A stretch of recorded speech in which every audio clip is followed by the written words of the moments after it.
কবর বড় ডেঞ্জারাস জায়গা। ওই কবর ভিতরে আমার নবী বলেন ওই কবরটা এমন একটা জায়গা, ওই জায়গায় পৃথিবীর কোনো বন্ধু যাবে না। তোমার সন্তান তোমার সম্পত্তির ভাগ দিবে, কিন্তু কবরের আযাবের ভাগ কেউ নিবে না। তোমার মৃত্যুর কষ্টের ভাগ তোমার পরিবারের কেউ নিবে না। এই জন্য কবর বড় ডেঞ্জারাস জায়গা। ও বন্ধুরে, বাড়ির পাশে আলু ক্ষেত, আলু লাগাইলে আলু আসবে, ধান লাগাইলে ধান আসবে, কিছুই যদি না লাগান কিছুই আসবে না। এই জন্য দুনিয়ার উপরে মাটির উপরে চইলা যদি তুমি ঈমান আনতে পারো, মাটির উপরে চইলা যদি আমল করতে পারো, মাটির নিচে গেলে আল্লাহ জান্নাতের গালিচা বিছাইয়া দিবে।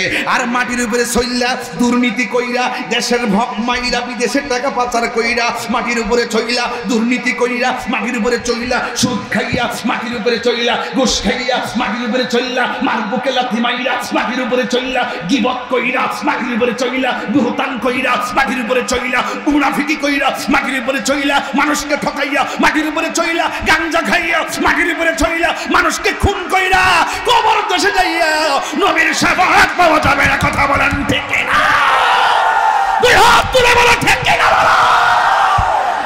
মনে করতেছেন জমিনের মধ্যে 2 নম্বরই কইরা মাটির নিচে যাই 1 নম্বর বিছানা পাইবেন? অসম্ভব। ইন্নাকা লা তাজনি মিনা শাওকিল ইনাব, আঙ্গুর গাছ থেকে কাঁঠালের আশা করা যায় না। জমিনে 2 নম্বরই কইরা মাটির নিচে যাই 1 নম্বর বিছানা পাওয়া যাবে না। সুৎখুরের দল,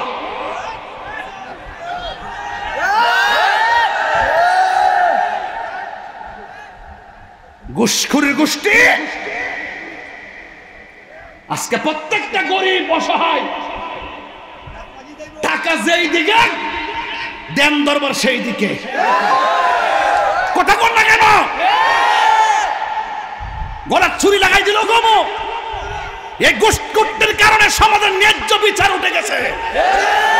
ঘুষখোরদের কারণে, সুদখোরদের কারণে গরিব আরো গরিব হচ্ছে। এই সুদখোরদের কারণে মসজিদের ইমাম নির্যাতিত হচ্ছে।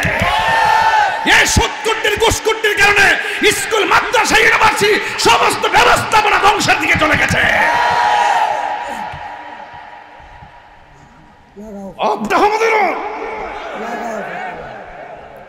সুদ খাওয়া কি হালাল না হারাম?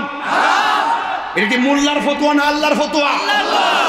আন্ধারপুরের মানুষ আমি, আন্ধার ঘরের বাসিন্দা। ও আল্লাহ, আমি পাপিষ্ঠ বান্দা। ঠিক কিনা?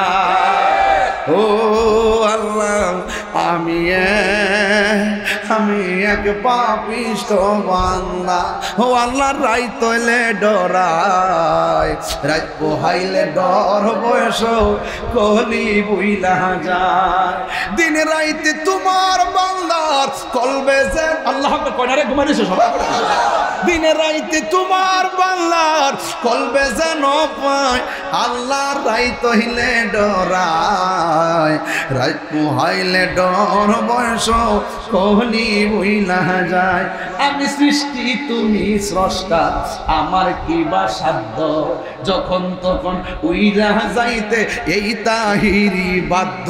কথা কোন ঠিক কিনা? আমি সৃষ্টি তুমি স্রষ্টা, আমার কি বা সাধ্য, যখন তখন উইরা যাইতে জীবের জীবন বাধ্য। সব ক্ষমতার প্রতিপাদ্য হর হামেশা গায়, আল্লাহ রাইত হইলে ডরায়, রাইত হইলে ডর বয়স কলি বুইলা যায়। এই মাসটার নাম হলো রবিউল আউয়াল। ইদানিং একটা বিষয় বড় ভালো লাগছে, বাংলাদেশে জামাত ইসলাম আছে না নাই? আরো যারা আছে না নাই? ওই জামাত ইসলাম কি দেখতেছি ফেনীতে জামাত ইসলাম সিরাতুন নবীর ব্যানার বানায়া জুলুস করেছে। কথা বলেন ঠিক কিনা? সিরাতুন নবীর ব্যানার বানায়া জুলুস করে, আনন্দ রেলি করে। এমনে না হেমনে আমরা কিন্তু রাগ করি না। যেই কোনো ভাবে কেউ সিরাতুন নবী মাহফিল করে, 12 রবিউল আউয়াল কেউ সিরাতুন নবীর ব্যানার দিয়ে জুলুস করে, আমরা এদের মতো এত একরুখানা যে বেদাতি ফতোয়া দিমু যেই কোনো ভাবে তোমরা নবীর স্মরণ করো, আমরা খুশি। এই জন্য আবার দেখলাম বাংলাদেশের যেই সমস্ত হুজুররা ঈদে মিলাদুন নবীকে নিয়ে ফতোয়া দিত, ঈদে মিলাদুন নবী নিয়ে ফতোয়া দিত, ইদানিং দেখলাম তারাও ঈদে মিলাদুন নবীকে সমর্থন দিচ্ছে। আমি একটাই কথা বলেছি, দিন শেষে আহলুস সুন্নাত ওয়াল জামাতের পতাকায় আকাশে উড়বে। কথা বলেন ঠিক কিনা? আমাদের মধ্যে কোনো মুনাফিকি নাই, আমাদের মধ্যে অনেক মুহাক্কিক আলেম আছে। কেউ আছে কোরআনের আয়াতের অর্থ তুলে, কেউ আছে তাফসীর করে, কেউ আছে শুধুমাত্র দালালি করে, আবার আহলুস সুন্নাত ওয়াল জামাত শুধুমাত্র দলিলের জোরে কথা বলে। ঠিক কিনা? আমি একটা কথা বলতে চাই, আপনারা জানেন ব্রাহ্মণবাড়িয়া কসবাতে মিলাদুন নবী সাল্লাল্লাহু আলাইহি সাল্লামের জুলুসের মধ্যে আক্রমণ করেছে। 50 থেকে 60 জন মানুষ আহত হয়েছে। বিজয়নগরে ঈদ মিলাদুন নবী সাল্লাল্লাহু আলাইহি সাল্লামের জুলুসের মধ্যে পিকআপে আগুন ধরায় দেওয়া হয়েছে। ছোট ছোট বাচ্চারা এটার ভিতরে ছিল, পিঠের মধ্যে আগুন লেগে গেছে। এইভাবে তারা আক্রমণ করে রক্তাক্ত করে দিয়েছে। আমি মনে মনে ভেবেছিলাম বাংলাদেশে এই বুঝি একটা সুন্দর সময় আসছে আলেমরা ঐক্যবদ্ধ হওয়ার, কিন্তু দেখলাম এই সদ্য মিলাদুন নবীতে আক্রমণ করে দিয়ে তারা পার্থক্য হয়ে গেছে। এভাবেই যদি চলতে থাকে এই দেশের মধ্যে হক কায়েম হবে না। খেলাফতের কথা বলে যারা মানুষের গায়ে আগুন লাগায়া দেয়, খেলাফতের কথা বলে যারা মানুষের জশ্নে জুলুসে আক্রমণ করে রক্তাক্ত করে, তাদের মুখের মধ্যে ইসলাম আছে, অন্তরের মধ্যে ইসলাম নাই। কারণ নীল নদের পানি যেমন নীল না, তাদের মুখের ইসলামও ইসলাম না।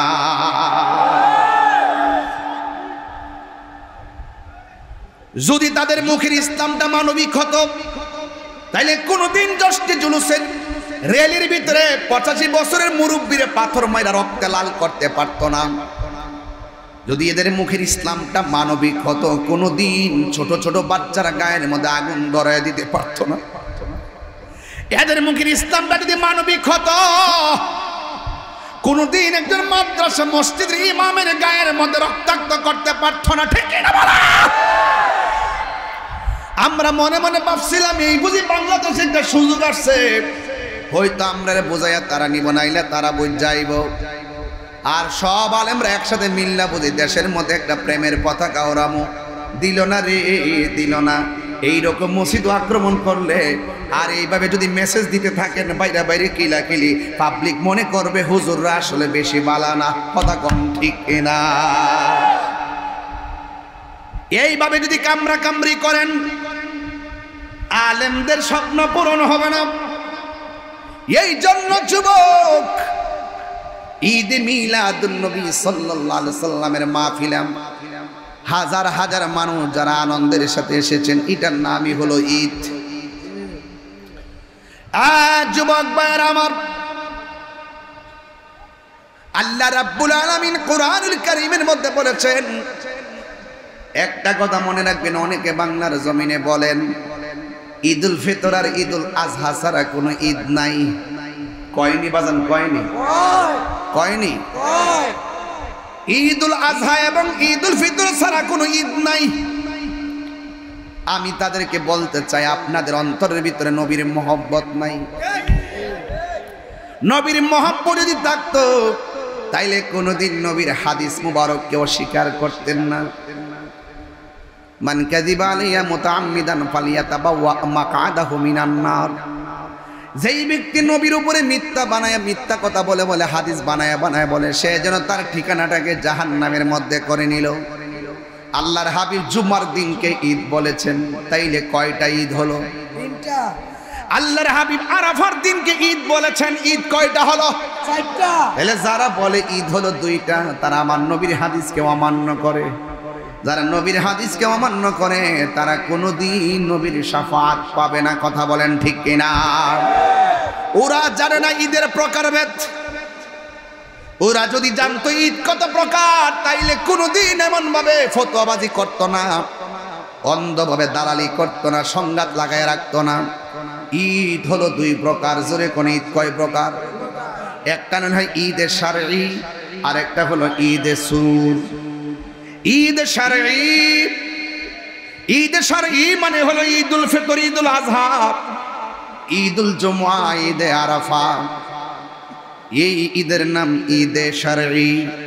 ঈদে শারঈ হলো হাদিস দ্বারা প্রমাণ, আর ঈদে সুরুর, ওই ঈদে সুরুর হলো কোরআন দিয়া প্রমাণ। জোরে কন্যা সুবহানাল্লাহ। ঈদে সুরুরটা কোরআন দিয়া প্রমাণ কেমনে শুনেন। আল্লাহ রাব কি কোরআনের মধ্যে কি ঈদুল ফিতর কথা আছে নাকি? এই কোরআনের মধ্যে ঈদুল আযহা আছে নাকি? বুঝতে না, ওয়াজ তো অনেক কঠিন। ঈদে সুরুর, ঈদে শারঈ, ঈদে সুরুর হলো কোরআন দিয়া প্রমাণ। আল্লাহ বলছেন কুল বিফাদলিল্লাহি ওয়া বিরহমাতিহি ফাবিযালিকা ফালইফরাহু হুয়া খায়রুম মিম্মা ইয়াজমাউন।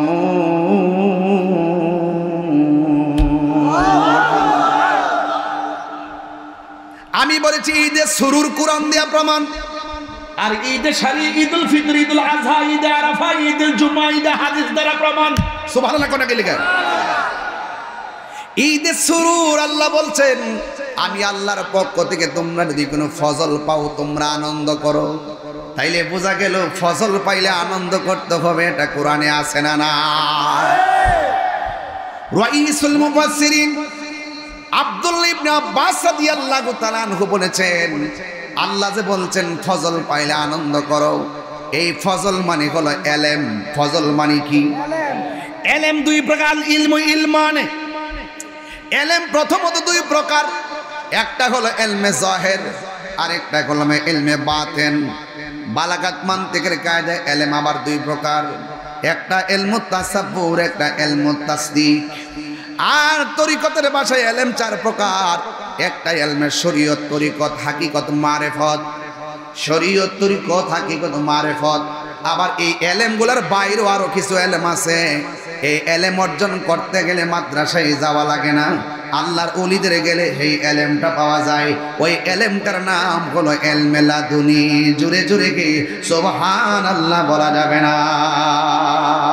আল্লাহু আকবার। এরপর আরেক তাফসীরের মধ্যে এসেছে আল্লাহ যে বলছে ফজল পাইলে আনন্দ করো, এই ফজল মানে হলো কোরআন। এখন আপনারা হাজীগঞ্জের মানুষ বলেন কোরআন পাই আমরা খুশি না বেজার? আর জোরে কোন খুশি না বেজার? যদি কেউ বলে কোরআন পাই আমরা খুশি না, তার ভিতরে গন্ডগোল আছে না নাই? আল্লাহ রাব্বুল আলামিন কোরআনে বলেছেন ইন্না নাহনু নাযালনা যিকরা ওয়া ইন্না লাহু লাহাফিজুন।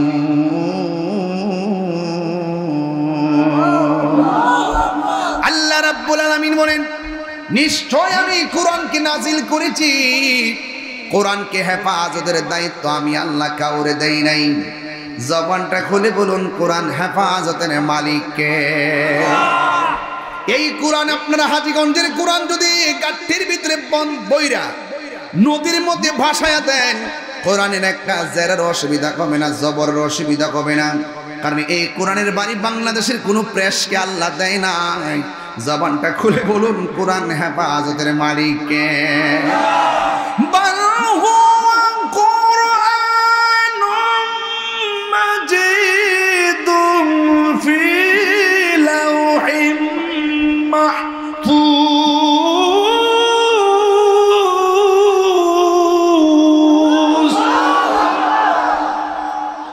এই কোরআনের বাড়ি হলো লাউহে মাহফুজ। দুনিয়ার সব কোরআন যদি গাঁটটি বান্দা ফালায় দেন কোরআনের কোনো অসুবিধা নাই। কোরআন লাউহে মাহফুজে অঙ্কিত, মোহরাঙ্কিত, সংযোজিত। এই কোরআনের মধ্যে যারা পরিমাণ কোনো সন্দেহ নাই। যালিকাল কিতাবু লা রাইবা ফীহি হুদান লিল মুত্তাকিন। এই কোরআনের মধ্যে কোনো যারা পরিমাণ কোনো সন্দেহ নাই। যুবকের দল, এই জন্য ফজল মানে হলো কোরআন, আরেক জায়গায় লিখেছে ফজল মানি হলো ইসলাম। এই আমার হাজীগঞ্জের বাবা জবান খুলে কোন ইসলাম ধর্ম পাই আমরা খুশি না বেজার? আর বড় করে কোন খুশি না বেজার? আল্লাহ রাব্বুল আলামিনের কাছে একমাত্র গ্রহণযোগ্য ধর্মের নাম বলে ইসলাম। আল্লাহ রাব্বুল আলামিন কোরআনে বলে দিয়েছেন,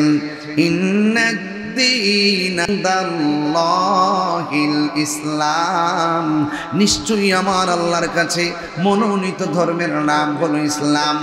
এই জন্য শুধুমাত্র মুখে দাঁড়িয়ে রাখলেই মুসলমান হওয়া যায় না, মাথার মধ্যে পাগড়ি লাগাইলেই মুসলমান হওয়া যায় না। রাসূল মুসলমানের সংজ্ঞা দিয়েছেন এভাবে, মান সালিমাল মুসলিমুনা মিন লিসানিহি ওয়া ইয়াদিহি, যার হাত দিয়া কেউ কষ্ট পায় না, যার মুখের জবানের কথার দ্বারা কেউ কষ্ট পায় না, সেই মানুষটা হলো মুসলমান। আল্লাহ বলছেন, ইয়া আইয়ুহাল্লাযিনা আমানু দুখুলু ফিস সিলমি কাফা, ইসলাম ধর্মে প্রবেশ করো বা পরিপূর্ণভাবে ইসলাম ধর্মে প্রবেশ করো। এই জন্য যুবক ভাইয়েরা আমার, আপনারা জবান খুলে কোন কোরআন পাইয়া আমরা খুশি না বাজার? এই পৃথিবীর মধ্যে একটা মাত্র মহিলা যার নাম হলো খাদিজাতুল কুবরা রাদিয়াল্লাহু তাআলা আনহা। এই পৃথিবীতে একটা মহিলাকে আমার আল্লাহ সালাম দিয়েছেন, যার নাম হলো খাদিজাতুল কুবরা রাদিয়াল্লাহু তাআলা আনহা।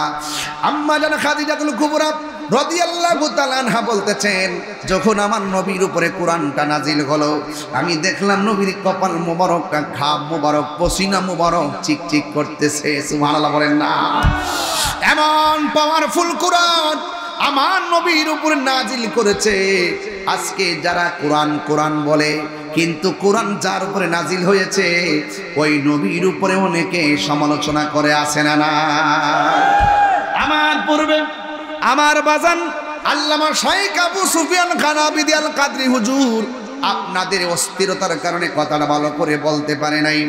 তিনি বলেছিলেন, আমার নবী 40 বছরে নবুয়ত পাইয়া নবী হয় নাই। আমার নবী দুনিয়াতে এসেছেন নবী হইয়া, দুনিয়াতে এসেছেন নবী হইয়া, দুনিয়াতে আসার আগেও আমার নবী, আদম হওয়ার আগেও আমার নবী। জোরে জোরে কোন ঠিক কিনা? আরে আওয়াজ করে কোন ঠিক কিনা বলে? এই জন্য কোরআন পাইয়া আমরা খুশি। আমার নবী, আপনার নবী রাহমাতুল লিল আলামিন দরা দামের মধ্যে তার শিবিরে আল্লাহ বলছেন, ওয়া বিরহমাতিহি ফাবিযালিকা ফালিয়াফরাহু, তোমরা আমি আল্লাহর পক্ষ থেকে যদি কোনো রহমত পাও তাইলে আনন্দ করো। আমার হুজুরের শুরুতেই ওই আয়াতটা তেলাওয়াত করেছিলেন, আমার সাথে সবাই পড়েন, ওয়ামা আরসালনাকা ইল্লা রাহমাতাল লিল আলামিন।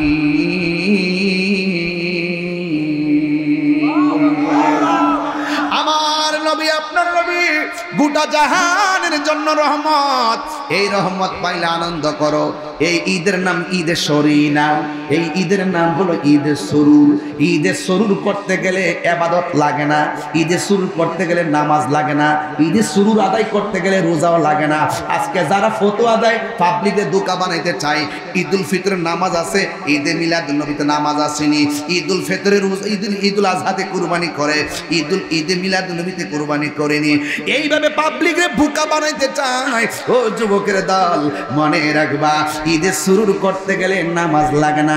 আজকে দেখেন তো, ঈদুল ফিতরের মধ্যে যদি কেউ নামাজ পড়তে না যায়, তাইলে আপনারা বলেন গুনাহ হবে কি হবে না? ঈদুল ফিতর না গেলে গুনাহ হবে, ঈদুল আজহাতে না গেলে গুনাহ হবে। দুইটা ঈদ আদায় করা হলো ফরজ, কথা কোন ঠিক কিনা? কেউ যদি ওই ঈদগার ময়দানে না যাইয়া ঘরের মধ্যে ঘুমাই থাকে, তার আমলনামা গুনাহ লেখা হয়ে যাবে।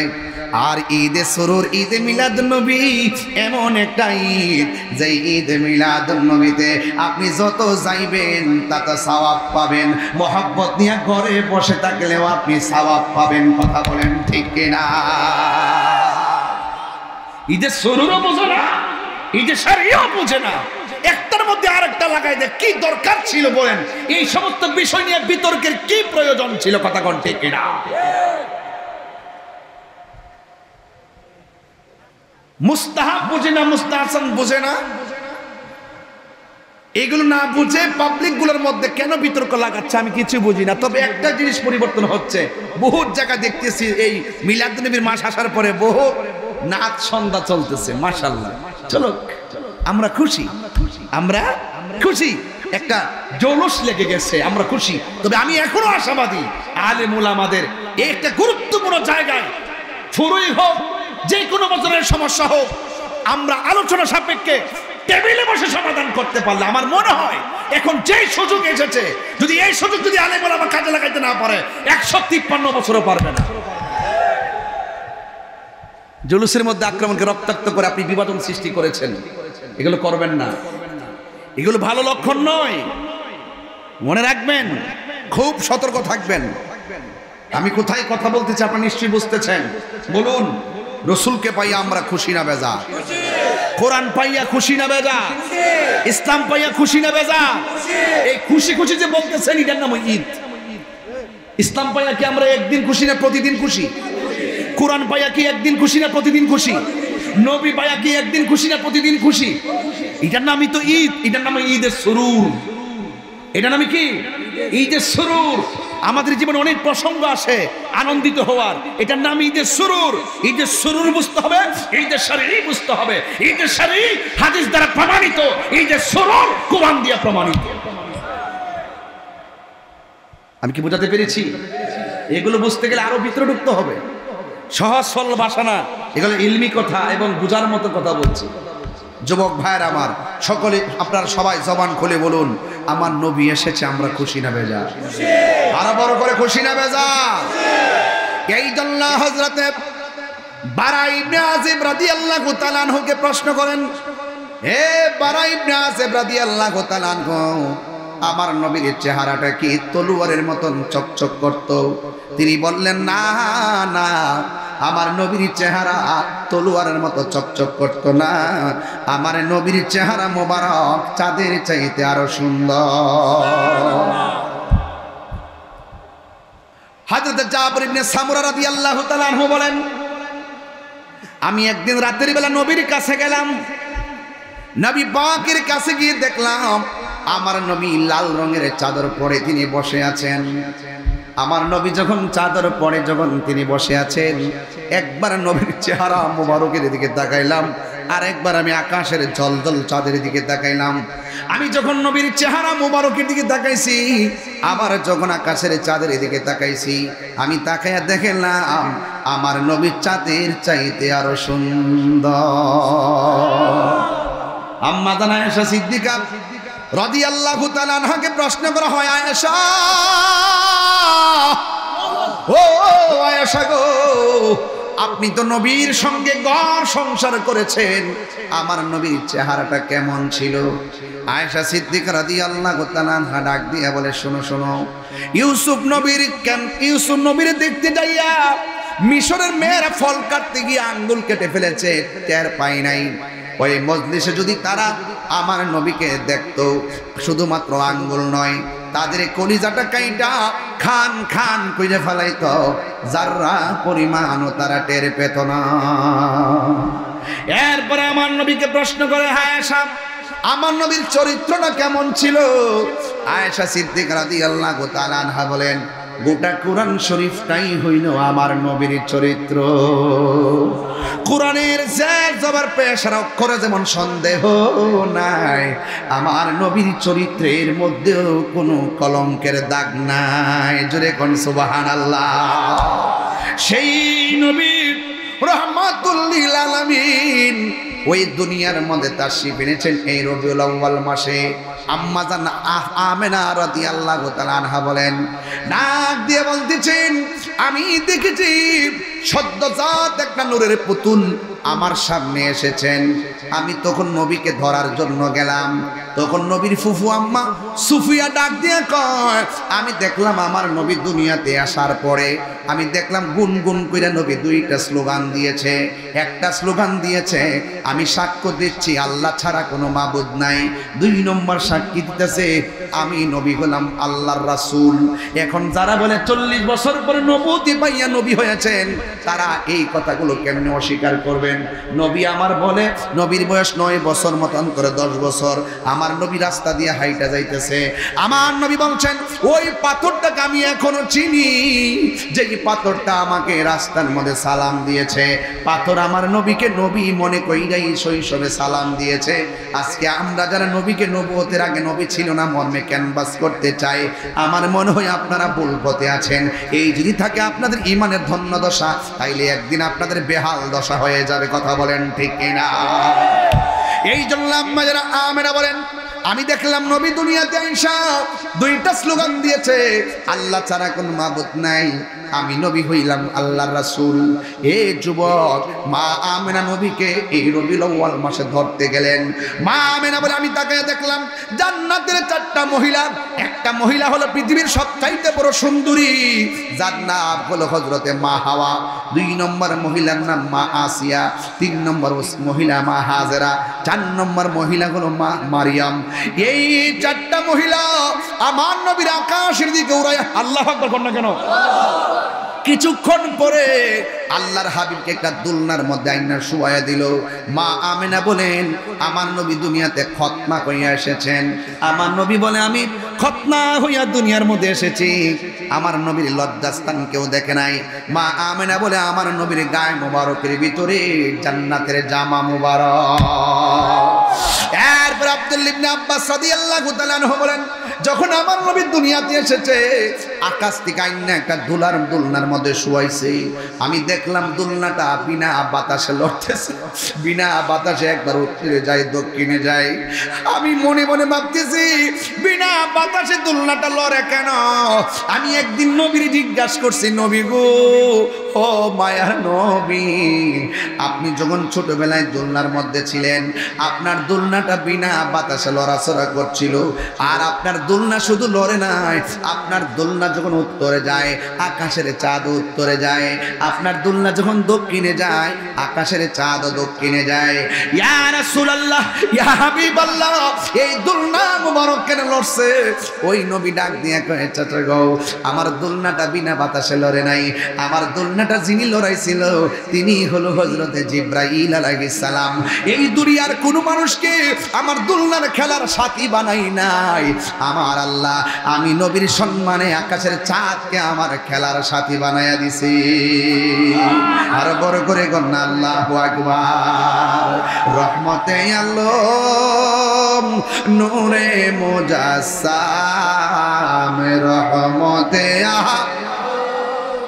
নূরে মুজাসসাম, সাহাবীরা আতর বানায় গাম বলো, সাহাবীরা আতর বানায় গাম।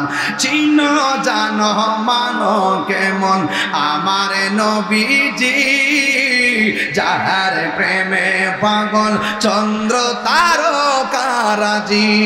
বলো চিনো জানো মানো কেমন আমার নবীজি, যাহার প্রেমে পাগল চন্দ্র তারকারাজি।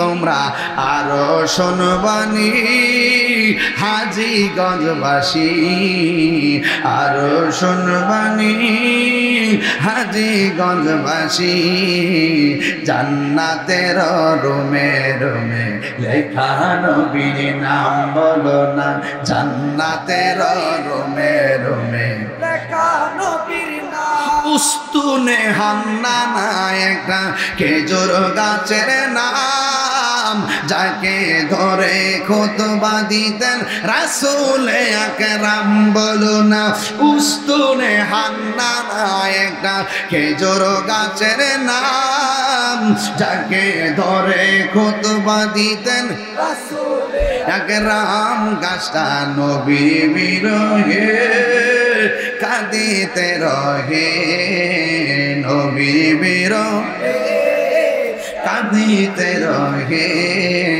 হতবাক হইল যত সাহাবায়ে কেরাম বলো না হতবাক হইল যত সাহাবায়ে কেরাম বলো না রহমতে আলম নূরে মুজাসসাম রহমতে আলম নূরে মুজাসসাম সাহাবীরা আতর বানায় মাশাআল্লাহ গাম বলো না সাহাবীরা আতর বানায় ওই নবীজির গান আমার যুবক ভাইরা কি বলবো নবীর শান এই হলো আমার নবী দুনিয়াতে এসেছে আসমানের যে তারকাগুলো মা আমিনার ঘরের কাছে জারবাতি হয়ে গেছে আল্লাহু আকবার মানে কেন আমার নবী রাস্তা দিয়ে যায় আকাশের মেঘমালা নবীর ছায়া দেয় আমার নবী আপনার ওই পাথরে কদম মোবারক দেয় এই পাথরটা তোলার মতো নরম হয়ে যায় আমার নবী রাস্তা দিয়ে যায়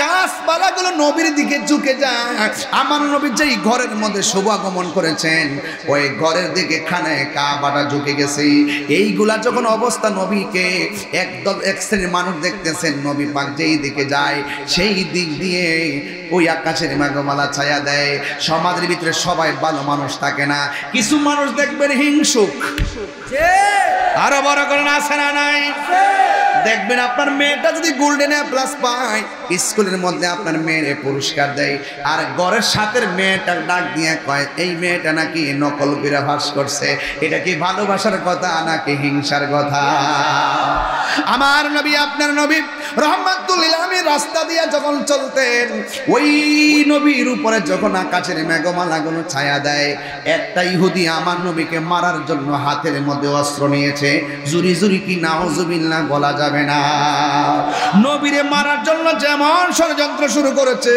আল্লামা শাইখ আবু সুফিয়ান কানাবিদি হুজুরকেও নবীর প্রেমিক হওয়ার কারণে অনেক মানুষ মারার ষড়যন্ত্র করে আসে না না নবীর পক্ষে থাকলে আপনার উপরে মুসিবত আসবে কুরআনের পক্ষে কথা বললে আপনার উপরে মুসিবত আসবে ইসলামের কথা বললে আপনার উপরে মুসিবত আসবে একটি কথা মনে রাখবেন সকল মুসিবত যদি আপনি আল্লাহর উপরে ভরসা রাখতে পারেন নবীর উপরে যদি ভালোবাসা রাখতে পারেন আল্লাহর কসম বিলুপ্তবাদীরা হেরে যাবে আপনার হাতে বিজয়ের নিশান উড়বে কথা বলেন দেখে না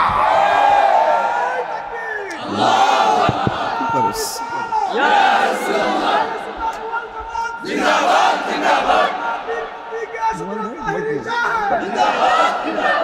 আল্লাহু আকবার বলেন না কেন এই মুহূর্তে যদি কেউ আপনাকে 10,000 টাকা দেয় আপনি কি নবীর গালি দিবেন কোরআনের বিরুদ্ধে যাবেন ইসলামের বিরুদ্ধে যাবেন যখন সকল মানুষ যখন সমস্ত মানুষ অর্থের কাছে ঈমান বিক্রি করে দেয় মনে রাখবেন তার কপালের মধ্যে দুর্গতি আছে কথা বলেন ঠিক কিনা আমরা সুন্নিরা কখনো অর্থের কাছে বিক্রি হয় নাই কথা বলেন ঠিক কিনা যারা বিক্রি হয়েছে তারা সুন্নি নয় বন্ড কখনো সুন্নি নয় সুন্নি কখনো বন্ড নয় কথা কোন ঠিক কিনা শিয়া কখনো সুন্নি নয় সুন্নি কখনো শিয়া নয় এক একজন এক এক সময় এক একটা রং ধরে কিন্তু হাকিকত যেখানে আছে সেখানে আছে আসল মূলে যে থাকতে পারবেন তার বিজয় নিশান উড়বেই কথা বলেন ঠিক কিনা নবী আমার গাছের নিচে ঘুমায় এই হাজীগঞ্জের মানুষের ঈমান তো বড় তাজা নবী ঘুমাইলো দেখার ক্ষমতা আছে না নাই আছে এদিকে ফুলাফান্ডি ঘুমাইতেছে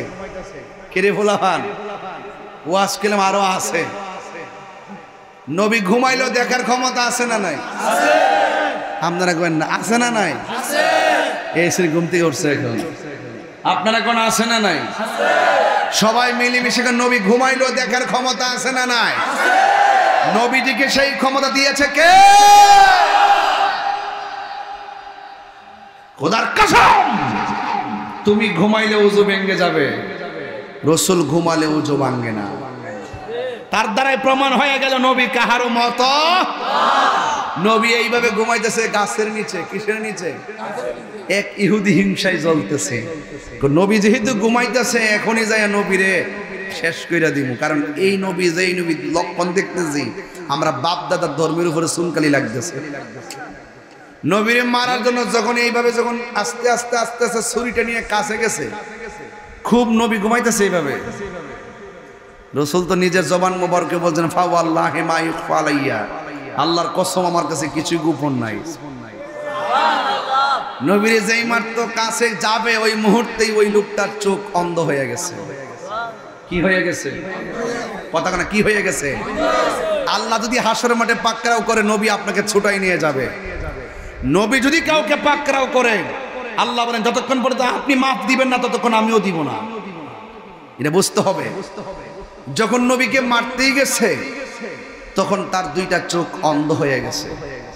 অন্ধ হয়েছে ভালো কথা, কিন্তু যন্ত্রণার শেষ নাই। রাতের বেলা ঘুমাইতে পারে না। ভাগ্যক্রম দেখেন, এই যেই ঘরের লোকটা অন্ধ হলো সেই ঘরে একটা মেয়ে আছে। মেয়েটার নবীজির নুরানি চেহারা মোবারক যেদিন দেখছেন সেদিনই নবীর হাতে কালিমা পড়া মুসলমান হয়ে গেছে। যেখানে ফেরাউন সেখানে মুসা নবী নাকি, যেখানে নমরুদ সেখানে ইব্রাহিম আলাইহিস সালাম, যেখানে তারা সেখানে আমরা। হ্যাঁ, এডি তো হিডাই তো হিডা।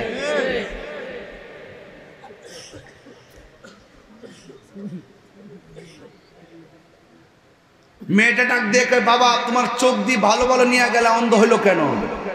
তখন মেয়েটা বলতেছে, আমি মুহাম্মদ সাল্লাল্লাহু আলাইহি সাল্লামকে মারতে গেছিলাম, যখন ছুরিটা দিয়ে আঘাত করবে এই মুহূর্তে আমি অন্ধ হয়ে গেছি। তখন মেয়েটা তো আর মনে মনে কয়, যদি আমি এখন বলি যে আমি মুসলমান হয়েছিলাম আমার বাপ তো আবার আমারা ধরবো। এই জন্য গোপন রাখকে বলতেছে, বাবা কি দরকার ছিল যাকে আসমানের মেঘমালা ছায়া দেয় তাকে মারার জন্য? আরে এত কথা কইস না, তাড়াতাড়ি চোখের মধ্যে ওষুধ দেয়। অনেক কবিরাজের কাছে গেছে, ডাক্তার ওষুধের না, যত ওষুধ লাগাই ব্যথা শুধু বাড়ে। ব্যথা কমে না বাড়ে? তো পাশের মানুষ, আরে ব্যথা তো ভালো জিনিস, এমন ভাবে কান্না শুরু করছে, কান্নার মধ্যে কোনো মায়া নাই, মানে এমন কান্নার কোনো সুরও নাই। কান্নাও বেরস, ব্যথাও কঠিন। পাশের বাড়ির মানুষ করছে, এইটারে লয়ে যাচ্ছেন এর জ্বালা বেফতার জ্বালা ঘুমাইতাম পারি না। কান্না কোনো আসল নাই সচল নাই, লয়ে যান দিকে। শত হইলে তো মেয়ে কি বাপরে ফালাইতে পারে? কথা কেনা, মেয়ে বাপরে ফালাইতে পারে? এই দেশে দেখবেন হাজীগঞ্জের মধ্যে দেখবেন যত মেয়ে আছে মেয়েরা বাবার ভক্ত হয় বেশি। কথা কন ঠিক কিনা? তো মেয়েটা ডাক দিয়ে কয়, আপনারা কষ্ট নিয়েন না, আমার বাপের ব্যথা তো ভালো হচ্ছে না। এখন আমিও তো অনেক চেষ্টা করতেছি, আমার 2টা দিন সময় দেন, যদি 2 দিনের ভিতরে যদি ভালো না হয় তাহলে আমি এমন জায়গায় নিয়ে যাবো যেখানে কোনো মানুষ নাই, আমার বাপে কানলে কানবো। মেয়েটা তখন ইচ্ছা মতো ওষুধ লাগায় আর ব্যথা বাড়ে। হঠাৎ করে মেয়েটা তাহাজ্জুদ পড়ার পরে যখন ঘুমাইছে, ঘুমের ঘরে স্বপ্নে দেখতেছে কে যেন বলতেছে, তোর বাপের চোখের মধ্যে দুনিয়ার সব ওষুধ লাগাইলেও ভালো হবে না, যেই নবীকে মারতে গেছে সেই নবীর কদম মুবারকের ধুলা মুবারক লাগা, তোর বাপের চোখ ভালো হয়ে যাবে। এই আওয়াজে মানি না জোরে কোন আল্লাহু আকবার বলেন। ইয়া রাসূলুল্লাহ, তুমি জীবন তুমি মরণ, আধার ঘরে তুমি আপন, তুমি জীবন তুমি মরণ, আধার ঘরে তুমি আপন, তুমি মুদের পারের তরি, তুমি মুদের পারের তরি, তুমি নিদানে ধরানে ওয়ালা ইয়া রাসূলুল্লাহ ইয়া রাসূলুল্লাহ ইয়া রাসূলুল্লাহ। সবাই তুমি মোদের আশার আলো, তাই তো তোমায় বাসি ভালো, তুমি মোদের আশার আলো, তাই তো তোমায় বাসি ভালো। আর হৃদয় নামে ফুল দানিতে, হৃদয় ফুল দানিতে গেতে রেখেছি প্রেমের মালা, ইয়া রাসূলুল্লাহ ইয়া হাবিবাল্লাহ ইয়া রাসূলুল্লাহ ইয়া হাবিবাল্লাহ ইয়া রাসূলুল্লাহ। একটা জবানও বন্ধ রাখবেন না, মোহাম্মদে মায়ার সুরে বলুন সুবহানাল্লাহ।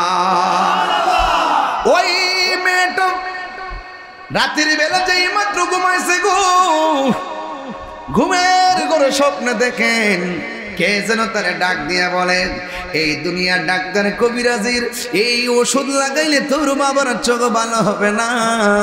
যদি তোমার বাবার চোখ ভালো করতে চাও, যেই নবীকে ছুরি লইয়া মারতে গেছে ওই নবীর কদম মুবারকের ধুলা মুবারক লাগাও। মেয়েটার চোখ ঘুমটা ভাঙে গেছে আর মনে মনে ভাবতেছে আমার বাবা গেছে নবীরে মারার জন্যে, আর আমি যদি নবীর কাছে বাবার জন্যে কদম মুবারকের ওষুধ চাই তাইলে আমার নবী আমাকে দিবে কিনা। এই নিয়ে যখন মেয়েটা মনে মনে চিন্তা করে আমার বাবা নবীরে মারতে গেছে, আমি নবীর কাছে কেমনে কোন মুখ নিয়ে চাইবো, এই কথা ভাবতে ভাবতে মেয়েটা আবার মনে মনে ভাবতেছে আমার নবী দিবে না কেন, আমার নবী তো শুধুমাত্র একজনের রহমত নয়, আমার নবী তো গোটা কুল কায়নাতের জন্য রহমত। আরসালনাকা ইল্লা রাহমাতাল লিল আলামিন। ওই মেয়েটা মনে মনে কল্পনা করে আমার নবী আমাকে দিবে, আমার নবী কোন রহমত। এবার নবীর কাছে যাইয়া ডাক দিয়া বলে ইয়া রাসূলুল্লাহ, নবী গো, ও মায়ার নবীজি, আমার বাবা আপনাকে মারতে এসেছিল, যদি আমি আপনার কাছে কোরবানি হয়েছি, যদি আমি আপনার কাছে কালিমা পড়ে মুসলমান হয়েছে, ইয়া রাসূলুল্লাহ নবী গো, আমার বাবা আপনাকে মারতে যাইয়া আল্লাহ বেজার হয়ে গেছে, কিন্তু আমার বাবার দুইটা চোখ বন্ধ হয়ে গেছে। এই দুনিয়ার কত ওষুধ আমি বাবার চোখে লাগাইলাম, আমার বাবার চোখ ভালো হয় না। আমার বাবাকে এলাকা থেকে দূরে সরাই আনার চিন্তা করেছিলাম, যেই মাত্র রাতের বেলা ঘুমিয়েছিলাম, ঘুমের ঘরে স্বপ্নে দেখলাম কে যেন আবার বলতেছে আপনার কদম মুবারকের ধুলা মুবারক নিয়ে আমার বাবার চোখের মধ্যে লাগাইতাম, দিবেননি গো নবী, দিবেননি। আমার নবী তো দয়ার সাগর। আরে তায়েফের জমিনে যুবক যুবক পোলাপান নবীরে পাথর মাইরা পিঠ মুবারকে রক্ত লাল করে ফেলাইছে। জিবরাইল সাল্লাম আয়েশা নবীর ডাক দিয়া বলছে, ও নবী গো, একটা বার আমার অনুমতি দেন, তায়েফের পাথর দিয়া কাফের গুলার মাটির সঙ্গে আমি মিশায় ফেলে। আল্লাহর হাবিব ডাক দিয়া বলেছেন, হ্যাঁ জিবরাইল, তুমি যদি তাদেরকে পাথর চাপা দিয়ে মেরে ফেলো তাইলে আমি আল্লাহর পক্ষ থেকে যেই অমিয় পানির দাওয়াত নামা নিয়ে এসেছি, আমি দাওয়াত নামা করে আমি পৌঁছাবো কার কাছে? আমার নবী কোনোদিন কাউরে বদদোয়া দেয় নাই। আমার নবী যেই পাথরের মধ্যে হেলাম দিয়ে তায়েফে বসছিলেন, আমি উমরা যাইয়া সেই পাথরটা দেখে এসেছি। ওই পাথরের মধ্যে এখনো নবীর রক্ত মুবারকের দাগ মুবারক লেগে আছে। চিৎকার মাইরা কি আল্লাহু আকবার বলা যাবে না? যুবক মারা, আমার নবী কত কষ্ট করেছেন, আমার নবী প্রতিশোধ নেয় নাই, কিন্তু আমার নবী ডাক দিয়ে বলে নাও গো নাও। পাথার মধ্যে নবীর কদম মুবারকের ধুলা মুবারক দিয়া দিছে। এবার মেয়েটা ধুলা মুবারক লইয়া আল্লাহু আকবার জোরে বলবেন, যেই মাত্র বাবার কাছে গেছে গো, ওই মুহূর্তে মেয়ের বাবা ডাক দিয়া বলেন, ও মা, চোখের ব্যথা ভালো লাগে না, তুমি কোথায় গেলা? এবার মেয়েটা ডাক দিয়ে কয়, আব্বা জান, জীবনে কত ওষুধ লাগাইছি, ব্যথা শুধুমাত্র বেড়েছে, এবার আমি আপনার চোখে যে ওষুধটা লাগাবো, যদি আপনার চোখটা ভালো না হয় জিন্দিগিতে আর চোখের মধ্যে ওষুধ লাগাইতাম না। এই কথা বই না মেয়ের বাবা ডাক দিয়ে কয়, মা দাও দাও, তুমি চোখের মধ্যে ওষুধ দাও। এই কথা বলার পরে মেয়ের বাবাটা সুন্দর করে মেয়ের বাবাকে লম্বা করে শুয়াইয়া চোখটা খুললা, যেই মাত্র ধুলা মুবারক গুলো চোখের মধ্যে ঢাইলা দিছে, ওই মুহূর্তে দুইটা চোখ ঠান্ডা ঠান্ডা লাগে। মেয়ের বাবা ডাক দিয়ে গে, আম্মা গো, কোথায় থেকে তুমি কোন ওষুধ আনছো? জীবনে কত ওষুধ তুমি আমার চোখের মধ্যে লাগাইছা গো মা। চোখের ব্যথা শুধুমাত্র বেড়েছে। এ কোন ওষুধ তুমি আমার চোখের মধ্যে লাগাইলা? আমার চোখ দিগো ঠান্ডা ঠান্ডা লাগে, আমার চোখ দিগো আরাম আরাম লাগে। মেয়েটা ডাক দিয়ে কি বাবা, ও বাবা গো, আপনি মেহেরবানি করে একটু চোখটা খুলে না, দেখি আপনি চোখে দেখেন কিনা। মেয়েটার বাবা আস্তে আস্তে করে চোখটা যেই মাত্র খুললো, মেয়ের বাবা ডাক দিয়ে মা মা, চোখটা শুধু ঠান্ডা ঠান্ডাই লাগে না, আমি চোখ দিয়ে তো আগের চাইতে আরো দ্বিগুণ দেখি। আর জোরে কন্যা সুবহানাল্লাহ, আর বড় করে কন্যা সুবহানাল্লাহ। ওই মেয়ের বাবা ডাক দিয়ে বলে মা, কোথায় থেকে এমন সুন্দর ওষুধ তুমি এনেছো? কোথায় থেকে এত প্রশান্তি ওষুধ দিয়ে আমার হারানো চোখ ফেরত দিয়েছো?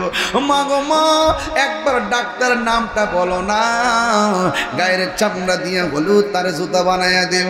আমার মেয়েটা মনে মনে কয়, যদি আমি নবীর নামটা বলি, যেহেতু নবীর ধুলা মুবারকের রোগটা ভালো হয়েছে, তাই না আমার বাবা নবীর প্রতি দুর্বল হতে পারে, আবার কালিমা পড়িনা মুসলমানও হতে পারে। কথা কোন ঠিক কিনা?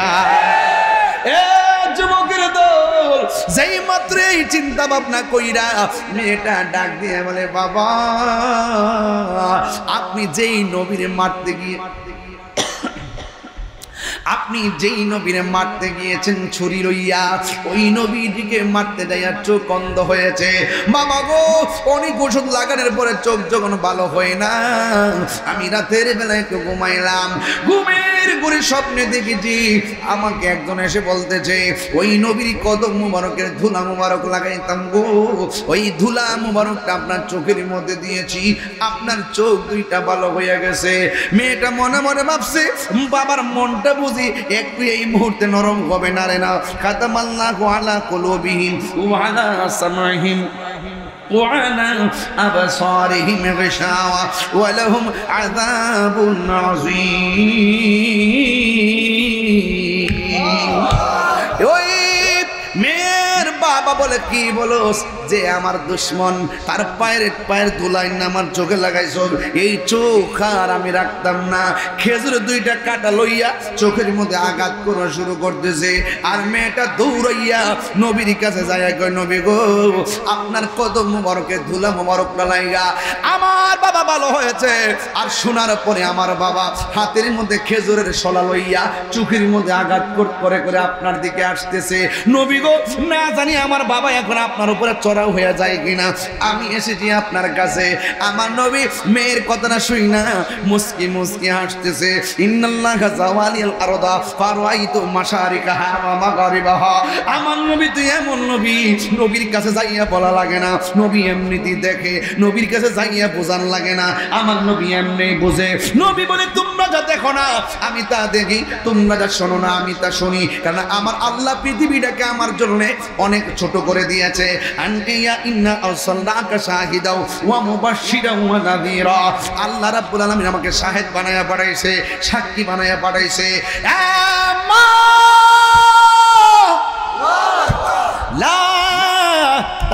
চিন্তা করো না এ মা, টেনশন করো না, যে এই মাত্র বলছে আমার বাবা তো আপনার দিকে আসতেছে, খেজুরের কাটা দিয়া যত আঘাত করে চোখের পাওয়ার আরো বাড়ে। আরো বড় বড় কন্যা সুবহানাল্লাহ, আরো আওয়াজ করে কন্যা আল্লাহু আকবার। আন্দারপুরের মানুষ আমি, আন্ধারগড়ের বাসিন্দা, ও আল্লাহ আমি পাপিষ্ট বান্দা, ঠিক কিনা? ও আল্লাহ আমি এক পাপিষ্ট বান্দা। ও আল্লাহ রাইত তৈলে ডরাই, রাত পোহাইলে ডর বয়স কলি বুইলা যায়। দিন রাইতে তোমার বান্দার কলবে যে আল্লাহ কয়নারে ঘুমাইছে সবাই।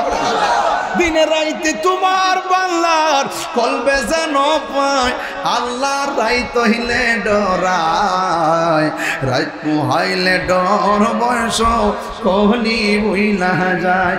আমি সৃষ্টি তুমি স্রষ্টা, আমার কি বা সাধ্য, যখন তখন উইলা যাইতে এই তাহিরি বাধ্য।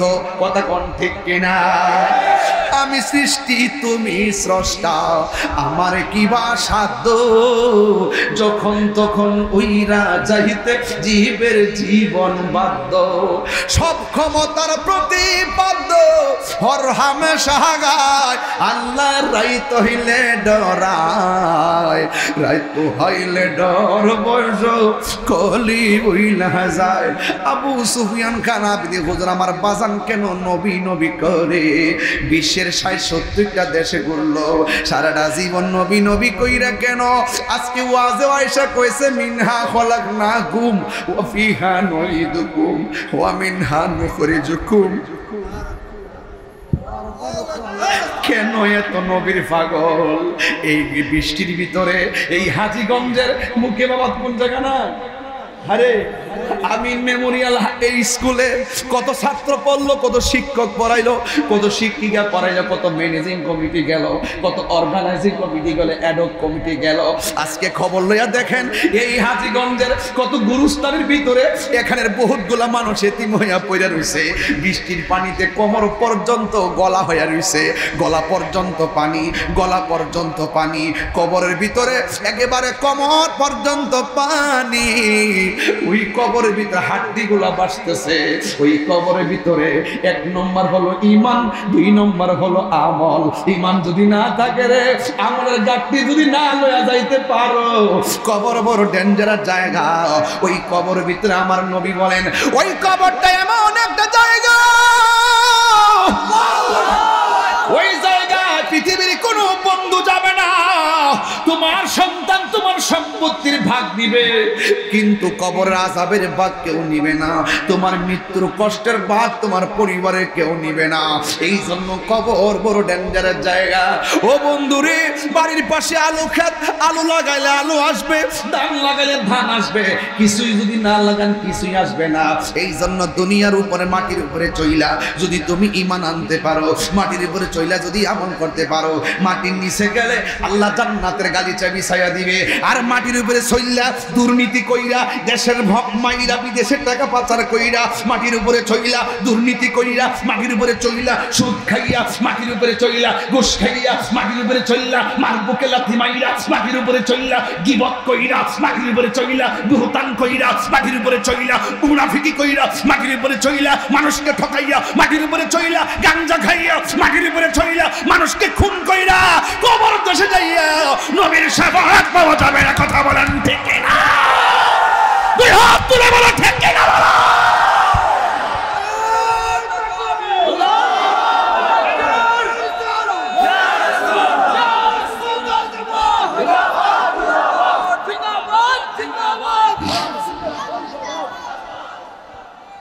খোদার কসম, এই জমিনে থাইকাই সব করে যেতে হবে।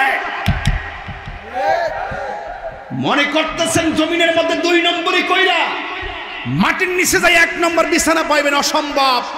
ইন্নাকা লা তাজনি মিনা শাওকিল ইনাব, আঙ্গুর গাছ থেকে কাঁঠালের আশা করা যায় না। জমিনে ২ নম্বরই কইরা মাটির নিচে যাই ১ নম্বর বিছানা পাওয়া যাবে না। সুৎখোরের দল,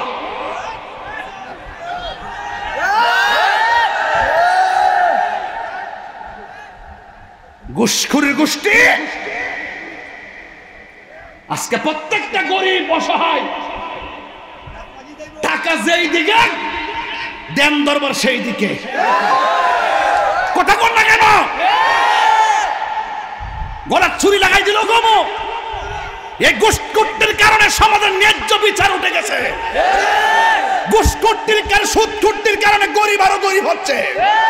এই সুদখোরদের কারণে মসজিদের ইমাম নির্যাতিত হচ্ছে। এই সুদখোরদের, ঘুষখোরদের কারণে স্কুল, মাদ্রাসা, ইউনিভার্সিটি সমস্ত ব্যবস্থাপনা ধ্বংসের দিকে চলে গেছে।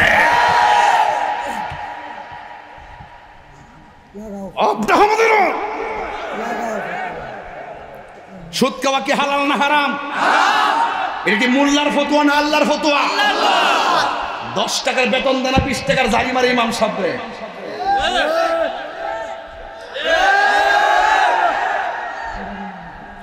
এখানে ইমাম আসেনি কেউ? কো এদিকে কয় কো আছে এদিকে না? আসতে লড়স না তো? ইমামতি করো, বেতন কত? 7,000। বেতন কত? আচ্ছা দেখেন তো শরীরটা কি।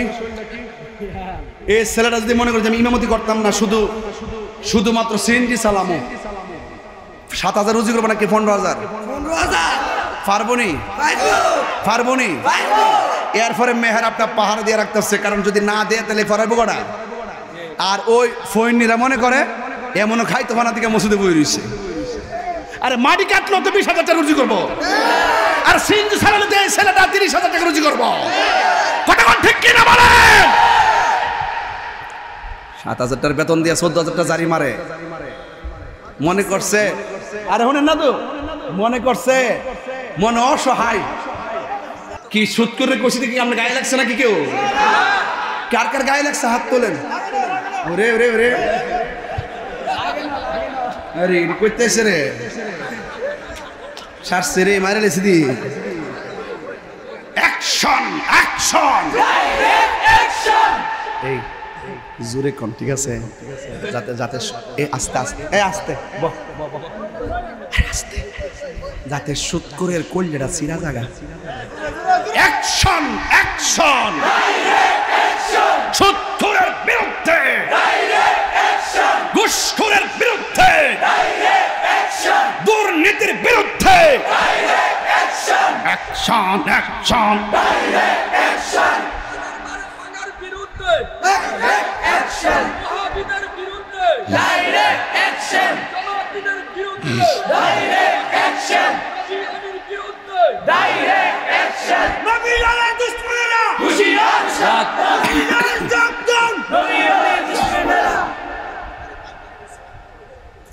বাজান আপনারা কি আমার প্রতি রাগ করছে? বাজান গুসা করছেন? আমার সে তুলতে গেলে আমি ডাইন বাম চাই না। আমার একটা অভ্যাস আছে, আমি কারো ধরি না, গায়ে বললে দিয়েছি তো রক্ত, রক্তের বন্যায় তুমি কে আমি কে, সুন্নি সুন্নি। কথা কোন ঠিক না? আপনারা সত্যি করে কোন, আমি যে সুদের বিরুদ্ধে বলছি রাগ করছেন? ঘুষের বিরুদ্ধে বলছি রাগ করছেন? সুরসুপটা আসেনি সমাজ, দুর্নীতিবাসটি আসেনি। আমি অত কথা কইছি যে যেই কারি বাইরে ফাঁসার করছি ফিরে আনবার লাগে, সব ডিবাটফারের টেয়া দেশে ফিরে আয়। কথা কোন ঠিক না বেটি?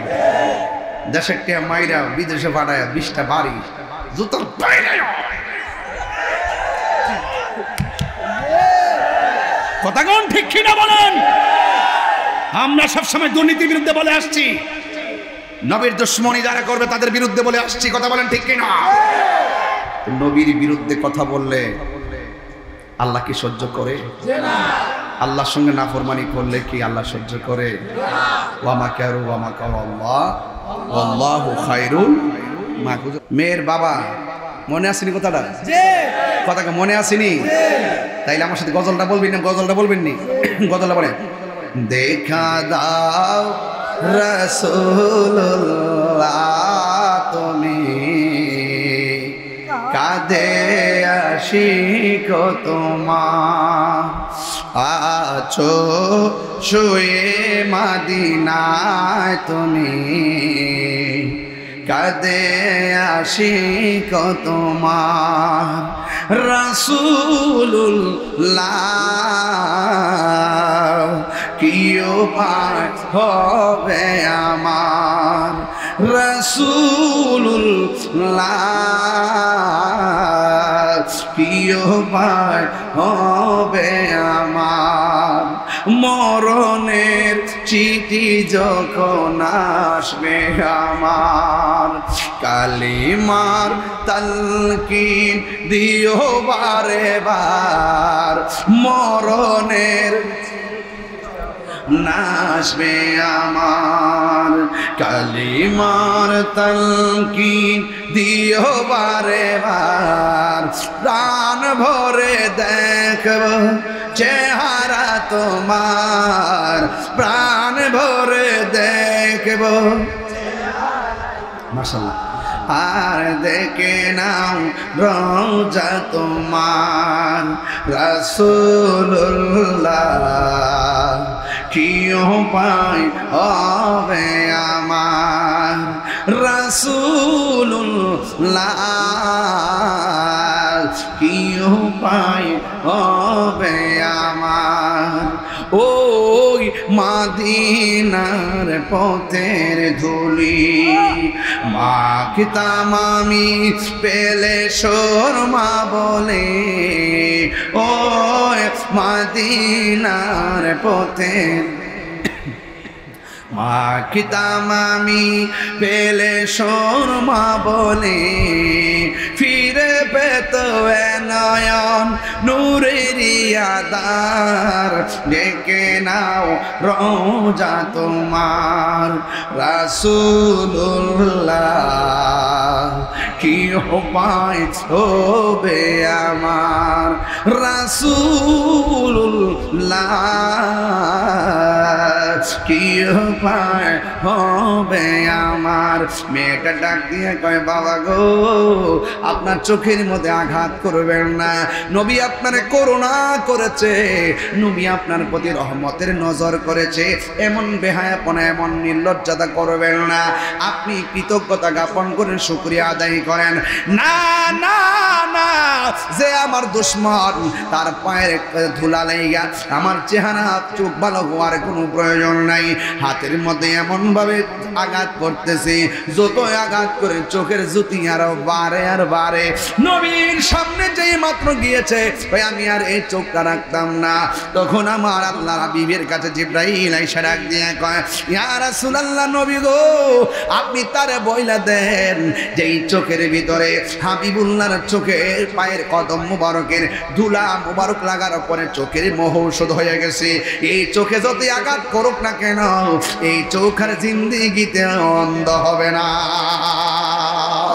যেই নবীর ধুলা মুবারক লেগে অন্ধ চক্ষু ভালো হয়ে যায় আর তোমার পায়ের ধুলা যদি তোমার আমার পায়ের ধুলা যদি বালা চোখের মধ্যে লাগাই অন্ধ হয়ে যাবে আর আমার নবীর ধুলা মুবারক অন্ধ চোখের মধ্যে লাগাইছে অন্ধ চোখ ভালো হয়ে গেছে তার মানে প্রমাণ হয়ে গেল আমার নবীজি কাহারও মতো নয় কথা কোন ঠিক কিনা নবীর পায়খানা মুবারক আমাদের মতো নয় প্রস্রাব মুবারক আমাদের মতো নয় পসিনা মুবারক আমাদের মতো নয় ধুলা মুবারক আমার মতো নয় ওই রাহমাতুল লিল আলামিন দুনিয়ার মধ্যে তাশরীফ এনেছেন এসে বলছেন কি জানেননি আল্লাহ রাব্বুল আলামিন কোরআনুল কারীমের মধ্যে বলেছেন মা আতাকুমুর রাসূলু ফাখুযুহু ওয়া মা নাহাকুম আনহু ফান্তাহু আল্লাহর পক্ষ থেকে নবী যা কল্যাণ করে নিয়ে এসেছেন তা আপনাকে গ্রহণ করা লাগবে যা থেকে নিষেধ করেছেন তা থেকে আপনাকে দূরে থাকা লাগবে আমরা নামাজ চাই কি চাই না আর জোরে কোন চাই কি চাই না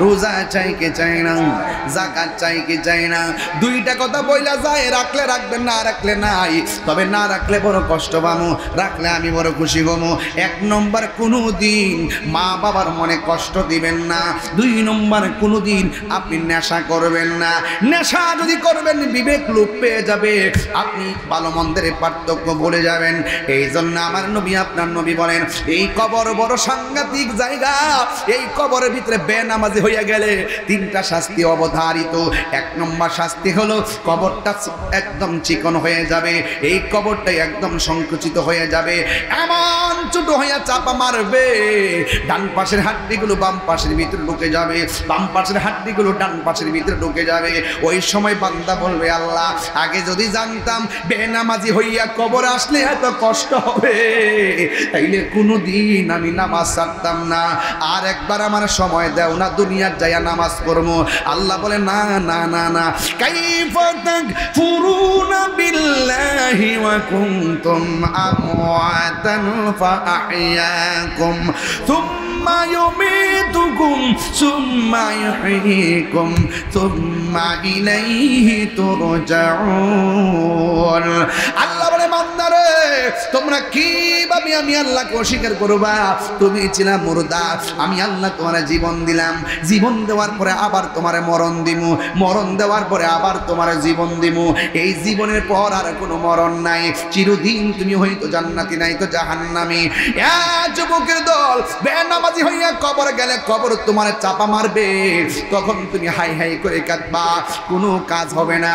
এবার 2 নম্বর শাস্তি হলো ওই বেনামাজির কবরের ভিতরে জাহান্নামের আগুন ধরায় দেওয়া হবে।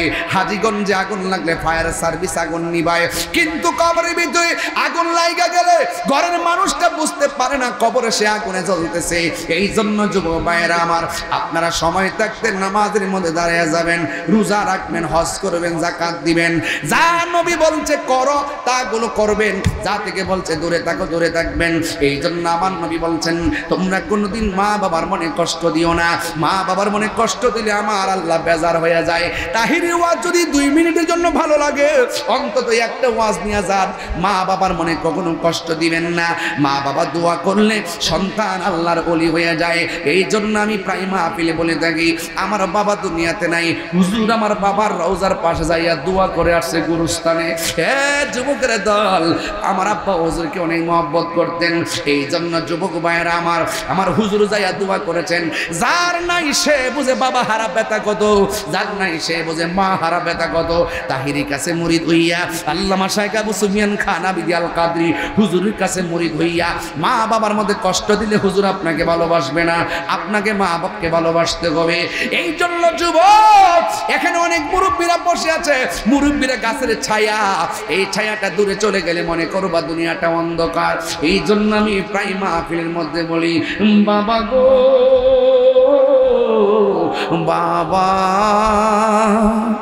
বাবা গো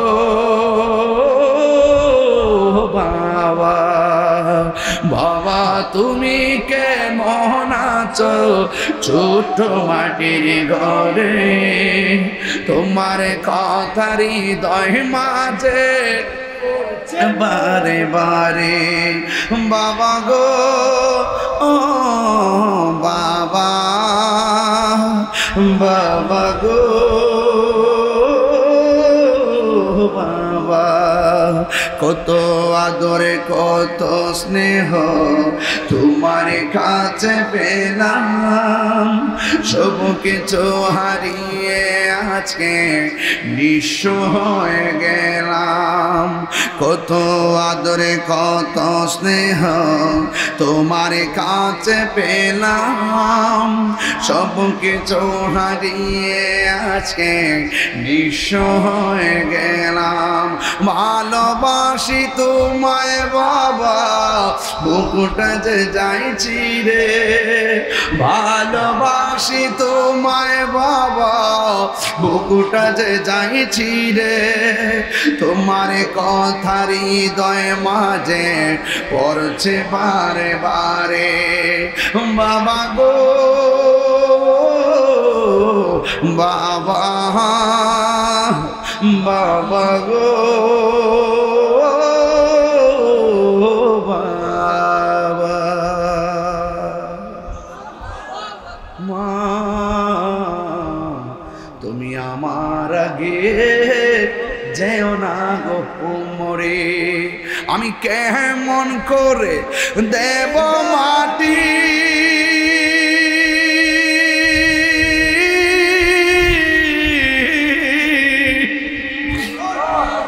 আমি কেমন করে দেব মাটি তোমারি কবরে। মা তুমি আমার আগে যেও না গো মরে। যার মা নাই সে কারে বাড়িতে যায় মা দরজা খোলো বলবে, যার বাবা নাই সে কারে বাড়িতে যায় বাবা গো দরজা খোলো বলবে।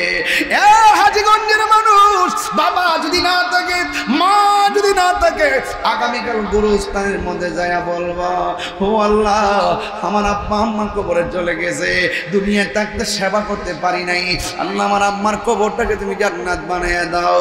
এত মায়া করতে নেছি নি আমরা সংসারে, এত মা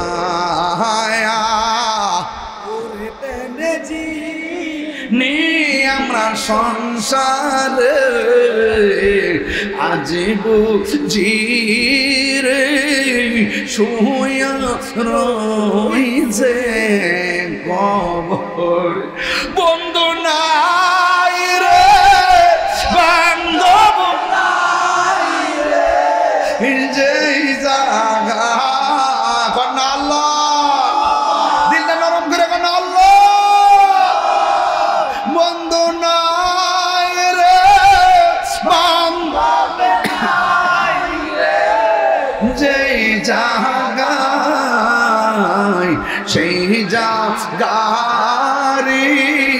বন্ধু নবী মুস্তাফা সেই জাগারি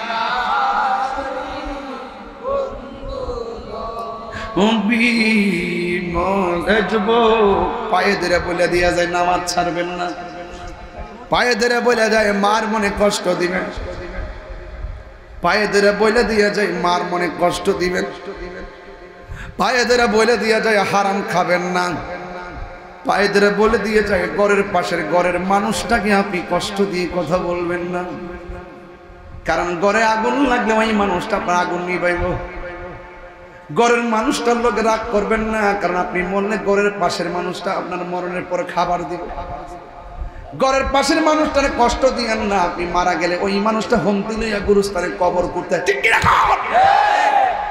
এই জন্য পায়ে ধরে বলি যতটা ওয়াজ করলাম নবীর আগমনের উপলক্ষে ওয়াজ করেছি তবে একটা কথা বইলা দিয়া যায় কবর বড় ডেঞ্জারাস জায়গা যেই জায়গায় ঈমান আমল না হয়ে গেলে অবস্থা ভয়াবহ হয়ে যাবে একদিন মাটির ভিতরে হবে রে মনামান কেন বন্ধ দালাঙ্গ কিচ্ছু যাইতো না ভাই কিচ্ছু যাইতো না ব্যাংকের টাকা ব্যাংকে পড়ে থাকবো আরে কষ্ট লাগে ফজর আজানটা দিলে মুয়াজ্জিনের সাথে 2-3 দিন ছাড়া মসজিদে লোকই হয় না সারা রাত মোবাইল টিপে আজানটা দিলে ঘুমের ঘরে যা আর আগে দেখছি সারা রাত মানুষ ঘুমাইছে আজানটা দিলে মসজিদে চলে যাচ্ছে দেখেন এই যে দেখবেন বাজারের মধ্যে মানুষ বাড়তেছে মসজিদের মধ্যে মানুষ কমতেছে দেখবেন শুক্রবারে ভিতরে জায়গা নাই বাইরেও জায়গা নাই আছে না নাই বলেন বাইরে ফাউডার দিয়ে কয়ে দিয়া যায় 5 ওয়াক্ত নামাজ আমরা চাই কি চাই না নবীর মহব্বত আমরা চাই কি চাই না এই যুবক হারাম খায়েন না হারাম খায়েন না আর সুদখোরের মসজিদের সভাপতি বানায়েন না আল্লাহ তাআলা দোয়া দিয়া কই দরকার হয় 5 ওয়াক্ত নামাজ যে পড়ে মুখে দাঁড়িয়ে আছে দরকার হয় সে মাছ মারে মাটি কাটে হিডারই বানাবেন মসজিদের সভাপতি কথা ঠিক না আপনারা কি রাগ করেছেন আমার সাথে রাগ করেছেন তাইলে আজকে থেকে সুদখোরের মসজিদ দায়িত্ব দেওয়া যাবে এই কিছুদিন পরে দেখবেন তরুণদের হাতে মসজিদের নেতৃত্ব আসতেছে কথা কোন ঠিক কিনা এই যুবক পোলাপান তোমরা আসো তো আমার সাথে ইনশাআল্লাহ আমি কি বুড়ো হয়ে গেছি নাকি এই যুবক আমাদের হুজুর কি বুড়ো হয়ে গেছে নাকি হুজুর এখনো যেভাবে বলে ঠিক কিনা ঠিক না এই আওয়াজ তো এখনো 12 বছরের বেড়া কইতে না